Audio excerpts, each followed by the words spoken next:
Décembre 1944. La neige tombait sans relâche sur les Ardennes, peignant de blanc le paysage glacial du front de l'Ouest.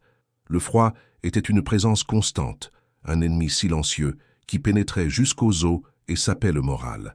Dans cet enfer blanc, le sergent Mike Miller, un jeune homme aux yeux vifs et à l'ouïe encore plus fine, se trouvait dans un poste d'écoute avancé, camouflé sous une bâche en lambeaux, le vent hurlant comme une complainte à travers les pins gelés.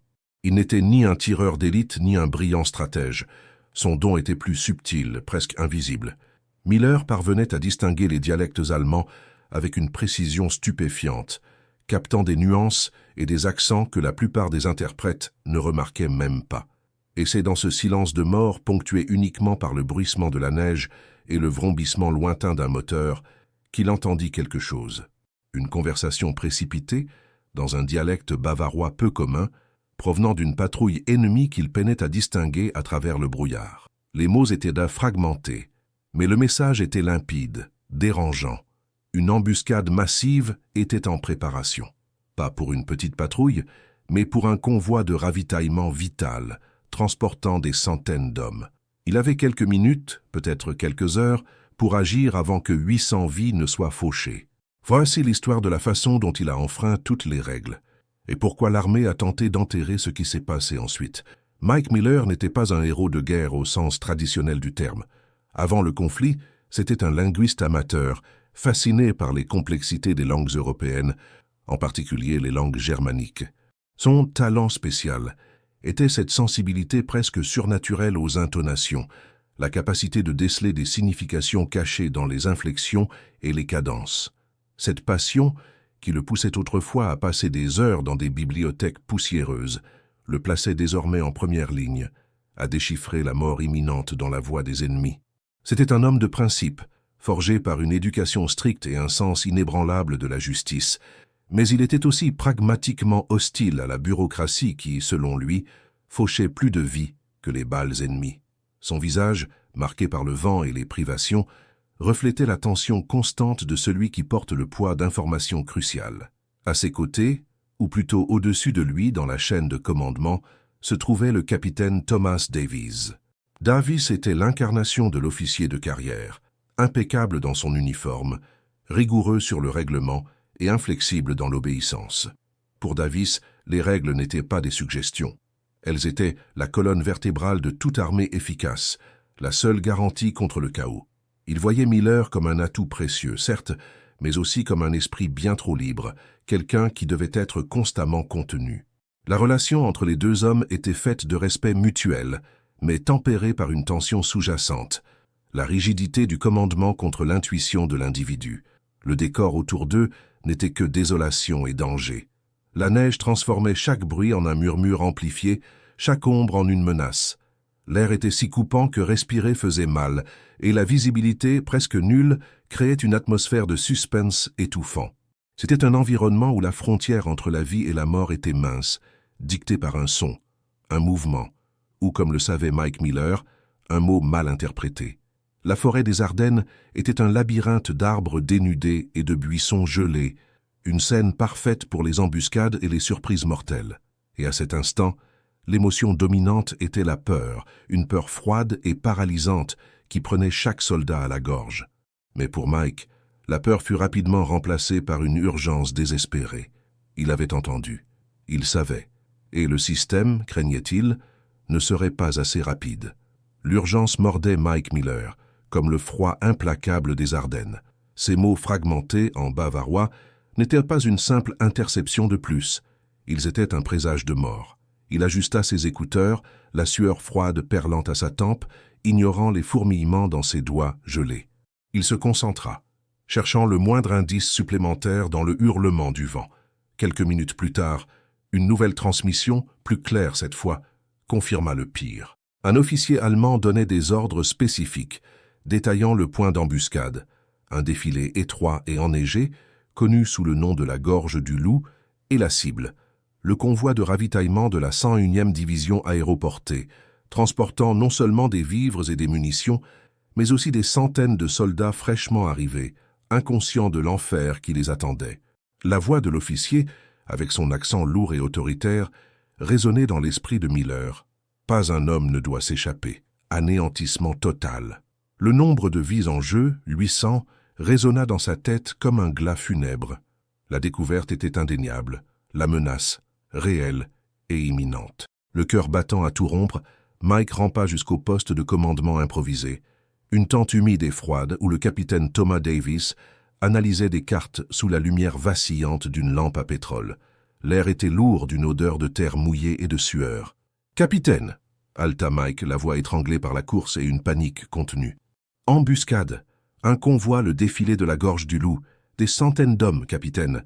Ils prévoient de tous les anéantir. » Davy, un homme au raisonnement logique et méthodique, haussa un sourcil, son expression mêlée de scepticisme et de prudence. « Miller, calmez-vous. Les détails. Qu'avez-vous entendu? De qui? Comment en êtes-vous si sûr ?» Mike déversa les informations, décrivant les dialectes, les unités mentionnées, la précision des coordonnées. Il savait que sa compétence était sa plus grande arme. Mais pour Davis, ce n'était qu'une pièce d'un puzzle nécessitant une validation sous de multiples angles. Le capitaine écouta patiemment, les yeux fixés sur la carte, mais sa posture ne changea pas. « Je comprends votre inquiétude, sergent, mais nous ne pouvons pas agir sur la seule base d'une interception radio, aussi perspicace soit-elle. Nous avons besoin d'une confirmation, d'une reconnaissance. Les ordres sont les ordres.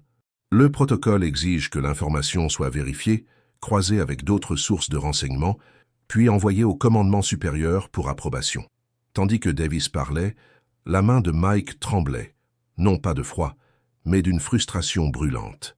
Il savait ce que protocole et commandement supérieur signifiaient à cet instant, un délai. La bureaucratie, une toile invisible mais mortelle, commençait à s'étendre entre lui et les vies qui pouvaient être sauvées.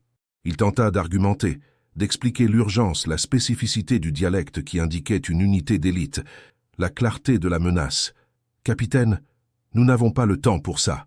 Le convoi est en route. Dans quelques heures, il sera dans le défilé. » Davis, cependant, resta inébranlable, un pilier de règles. « Sergent Miller, votre information est précieuse, et elle sera traitée avec le sérieux requis. Mais je ne peux pas désobéir aux ordres.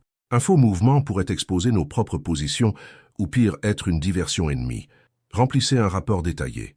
Je le transmettrai immédiatement au colonel. C'est tout ce que nous pouvons faire pour l'instant. » Mike sentit le désespoir s'intensifier. Le colonel était à des dizaines de kilomètres, et la chaîne de commandement était une machine lente, rouillée par la guerre et la méfiance. Chaque minute qui passait était un pas de plus pour le convoi vers l'abattoir. Les images des hommes, inconscients du danger imminent, se formaient dans son esprit. Il savait que le temps que le rapport remonte, soit analysé, et qu'un contre-ordre soit émis, s'il l'était à temps, il serait trop tard. Le système, conçu pour garantir l'ordre et éviter le chaos, devenait maintenant complice du désastre, liant les mains de celui qui pouvait agir, condamnant des innocents au nom de la conformité.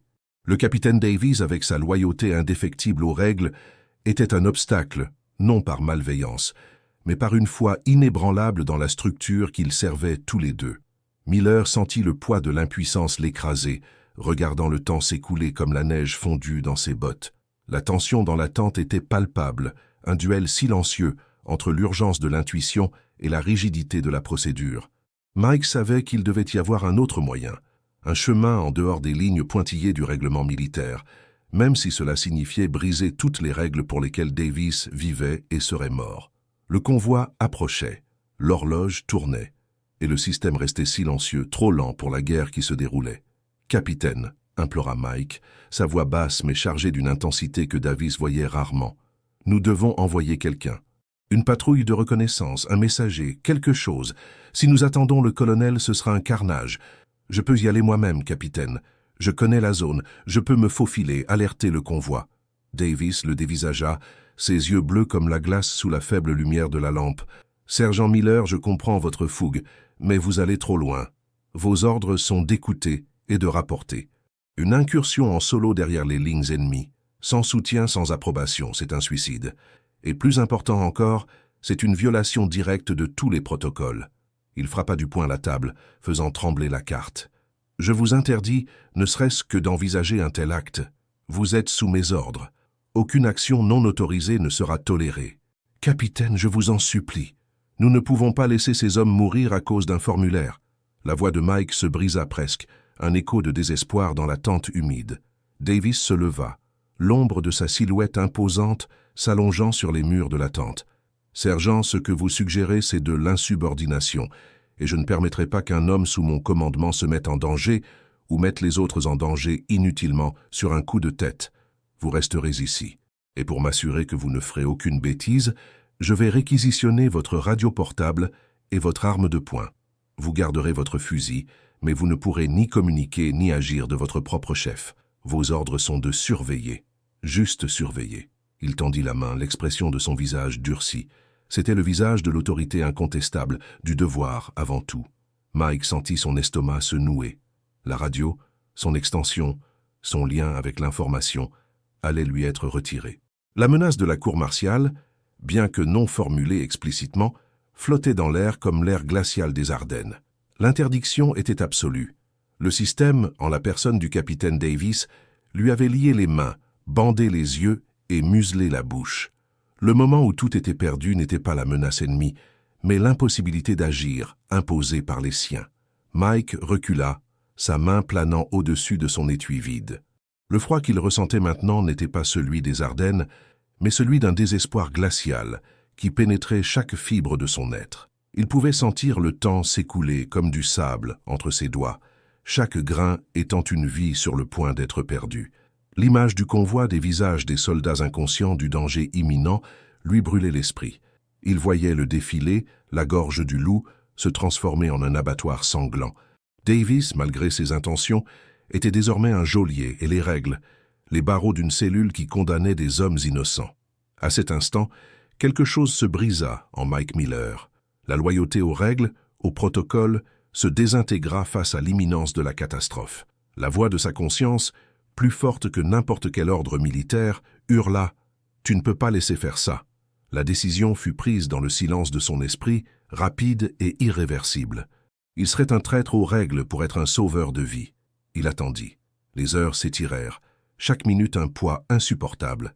Davis, satisfait d'avoir contenu son sergent impulsif, se retira finalement pour un bref repos, laissant Mike sous la surveillance d'une jeune sentinelle somnolente. La neige continuait de tomber épaisse et constante, et la visibilité était minimale. C'était sa chance. D'un mouvement furtif et silencieux, Mike prit son fusil et un sac à dos contenant un minimum de provisions. Personne ne le vit se glisser hors de la tente, fantôme dans le brouillard glacial. Sous l'obscurité abyssale et la neige persistante, Mike se déplaça comme une ombre, chaque pas calculé, chaque respiration contrôlée. Il savait où aller. Il y avait un petit poste d'observation allemand, abandonné à la hâte après un bref affrontement la nuit précédente, à environ 2 kilomètres de là. S'il avait de la chance, il y trouverait ce dont il avait besoin. Le froid lui cisaillait la peau, mais l'adrénaline le maintenait au chaud, pompant dans ses veines. Il arriva au poste abandonné, une tranchée peu profonde et couverte de neige. Et là, au milieu des décombres et de quelques corps gelés, il le vit.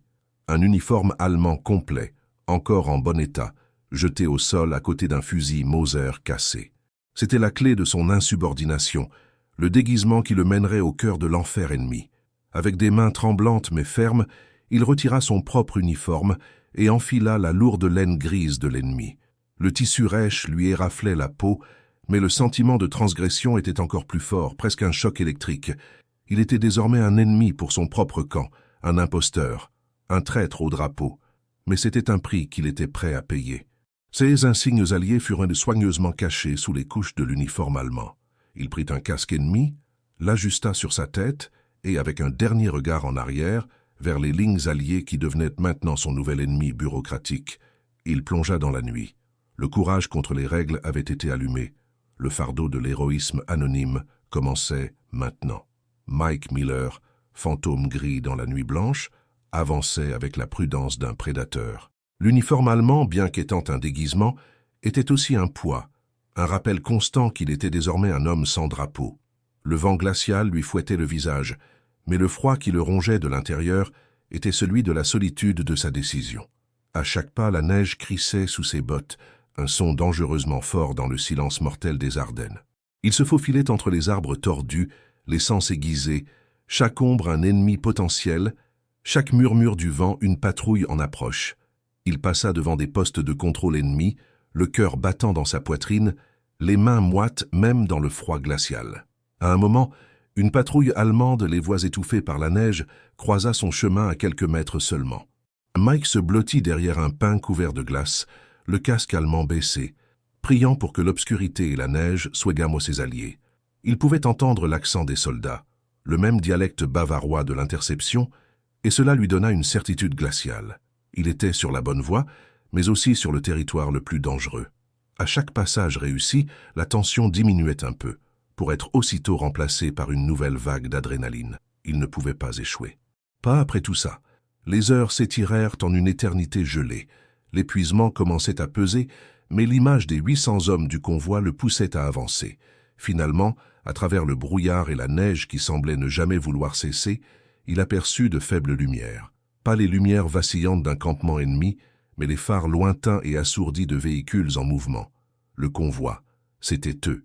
Ils s'approchaient dangereusement de la gorge du loup. Le défi était maintenant de les approcher. En uniforme allemand, il serait abattu avant d'avoir pu dire un mot. Il lui fallait une stratégie, quelque chose qui puisse briser la barrière de la peur et de la méfiance. Il se cacha derrière une formation rocheuse, observant. Le convoi était long, lourd, vulnérable. Il vit les soldats, certains dans des camions ouverts, d'autres marchant à leur côté, des visages jeunes, fatigués, inconscients de la mort qui les attendait. Mike prit une décision risquée. Il attendrait que le premier camion passe et ensuite il tenterait sa chance. Lorsque le véhicule de tête, une Jeep de reconnaissance, ralentit pour négocier un virage traître, Miller agit.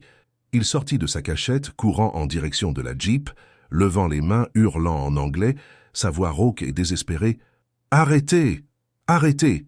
C'est une embuscade! Des Allemands! La gorge du loup !» Les soldats dans la Jeep réagirent instinctivement. L'un d'eux leva son fusil, le canon pointé sur Mike. « Identifiez-vous! Qui êtes-vous » cria le sergent assis sur le siège passager, la voix chargée de méfiance et de menace. Mike, toujours en uniforme allemand, ressemblait à un ennemi demandant à être abattu. « Sergent Mike Miller, renseignement allié, je suis américain, c'est un piège. Ils attendent dans la gorge du loup. Des centaines d'hommes. » Mike se jeta au sol, les mains toujours levées, sa voix étranglée par l'urgence et le froid. « J'ai entendu les ordres, en bavarois. Une unité d'élite. Ils vont vous massacrer. Le capitaine Davis ne m'a pas écouté. J'ai dû venir. » La confusion était évidente sur les visages des soldats. Un ennemi, prétendant être un allié parlant d'une embuscade.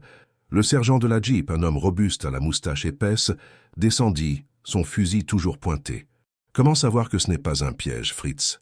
Je connais le dialecte. Je connais les codes radio. Je connais le nom de votre commandant de division, le colonel Maxwell. Il prévoit une attaque surprise à midi, avec de l'artillerie légère et des mitrailleuses lourdes au sommet du défilé. » Mike déversa les informations, la précision de ses détails, le désespoir authentique dans sa voix et l'utilisation de sa connaissance des dialectes allemands pour prouver son authenticité. Il savait qu'il jouait le tout pour le tout sur sa performance, sur sa capacité à convaincre en quelques secondes. Le sergent hésita, les yeux plissés, l'urgence dans la voix de Miller, le flux d'informations spécifiques, la mention de noms et de détails qu'un simple ennemi n'aurait pas pu connaître, commencèrent à briser la barrière de l'incrédulité. C'était un homme de bataille, et son intuition lui disait qu'il y avait quelque chose de vrai là-dedans. « Ok, monte dans la Jeep, Miller.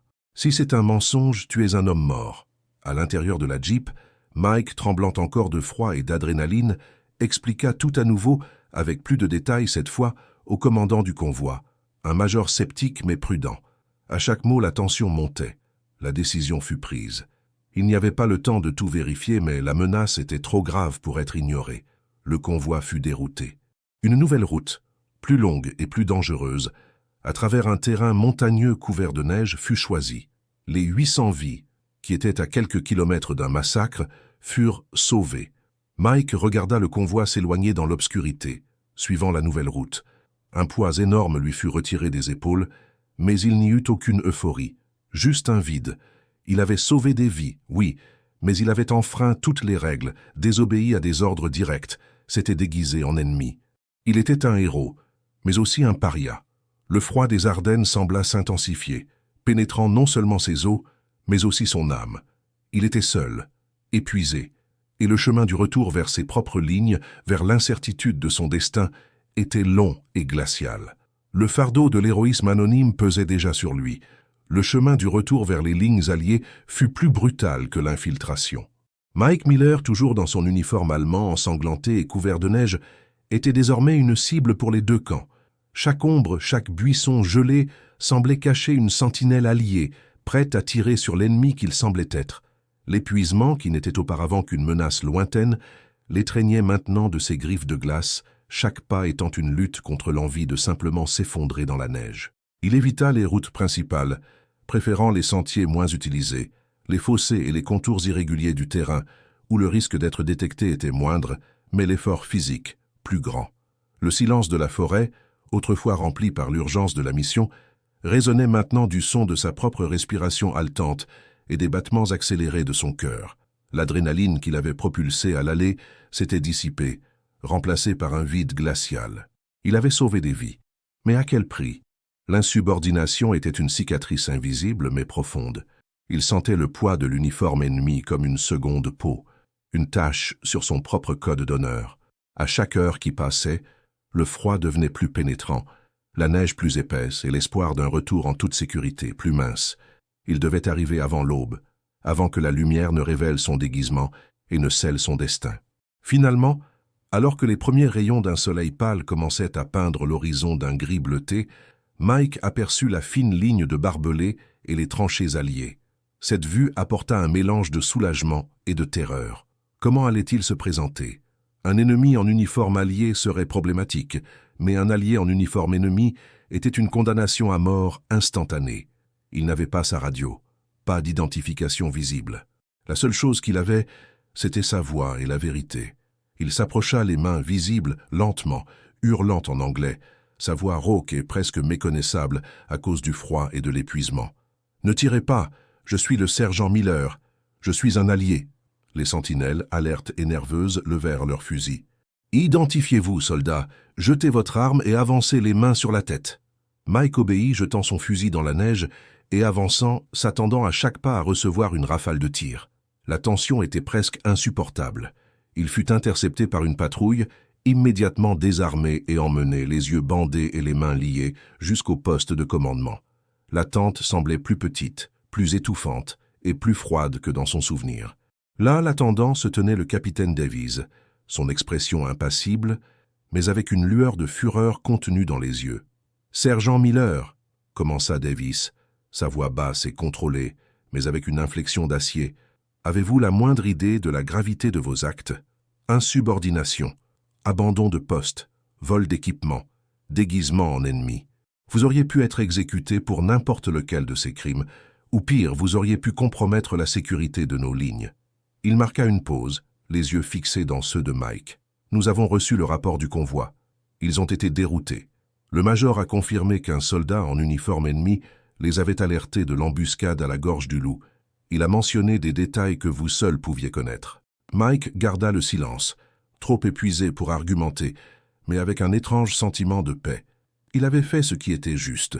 Davies continua d'un ton plus grave cette fois, presque mélancolique. « Votre action a sauvé des centaines de vies, Miller. Il n'y a aucun doute là-dessus. Mais vous avez enfreint toutes les règles. Vous vous êtes exposé et vous nous avez potentiellement exposés à un risque inacceptable.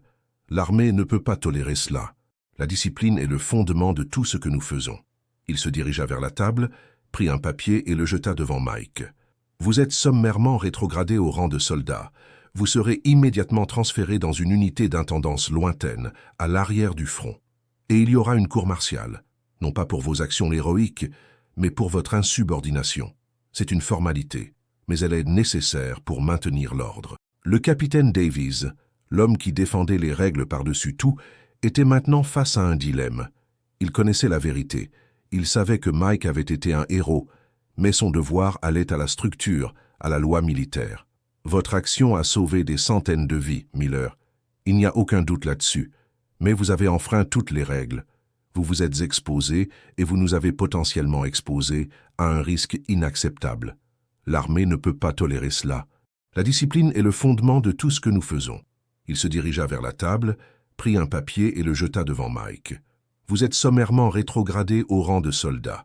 vous serez immédiatement transféré dans une unité d'intendance lointaine, à l'arrière du front, et il y aura une cour martiale, non pas pour vos actions héroïques, mais pour votre insubordination.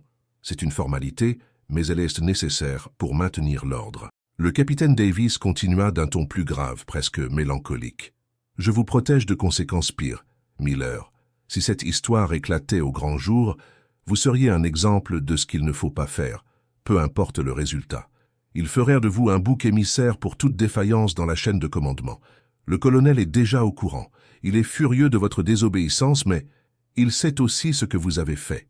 Il a accepté d'étouffer les détails les plus incriminants en échange de votre coopération et de votre silence absolu.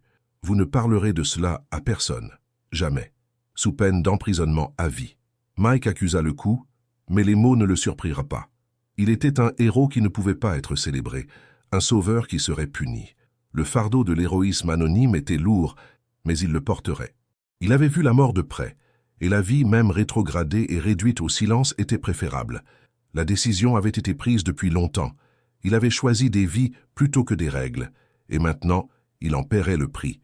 Le système, tout en reconnaissant tacitement la valeur de son action, devait réaffirmer son pouvoir, son autorité incontestable. Mike Miller serait un exemple, non pas d'héroïsme, mais de la conséquence d'avoir dévié du chemin. L'histoire officielle était déjà en train de s'écrire, et dans celle-ci, le sergent Miller n'existait pas, seulement un mystère qui avait sauvé un convoi. L'histoire officielle, comme c'est souvent le cas, fut réécrite pour servir le narratif de l'ordre et du contrôle. Le détournement du convoi de la 101e division aéroportée fut consigné dans les annales militaires comme un mystère inexpliqué, une heureuse coïncidence ou une erreur stratégique ennemie, qui par chance avait évité un désastre. Aucune mention ne fut faite d'un sergent linguiste doué pour les dialectes, et encore moins d'un acte d'insubordination audacieux et solitaire qui avait défié toutes les règles. La vérité fut enterrée sous des couches de bureaucratie et de secret, pour préserver l'image d'une armée infaillible, où la discipline était sacrée et l'initiative individuelle dangereuse. Mike Miller fut transféré à l'intendance, un travail monotone et sans gloire, loin du front, loin de toute opportunité d'utiliser à nouveau sa compétence unique. Il passa le reste de la guerre dans un anonymat forcé, portant le poids de son secret, la conscience qu'à un moment critique, il avait été le seul à agir, le seul à sauver ses 800 vies et le seul à en payer le prix. Il ne reçut jamais de médaille, d'éloge, ni même une reconnaissance silencieuse de ses supérieurs. L'unique récompense de Mike Miller fut la quiétude de sa propre conscience, sachant qu'il avait fait ce qu'il fallait, même si le monde ne le saurait jamais. Il vécut le reste de sa vie avec le fardeau de l'héroïsme anonyme, une ombre de bravoure que le système préféra oublier. L'histoire de Mike Miller est un rappel poignant, que le courage ne s'accompagne pas toujours de fanfares et de médailles. Parfois, il naît de l'insubordination nécessaire, du défi aux règles au nom d'un bien supérieur.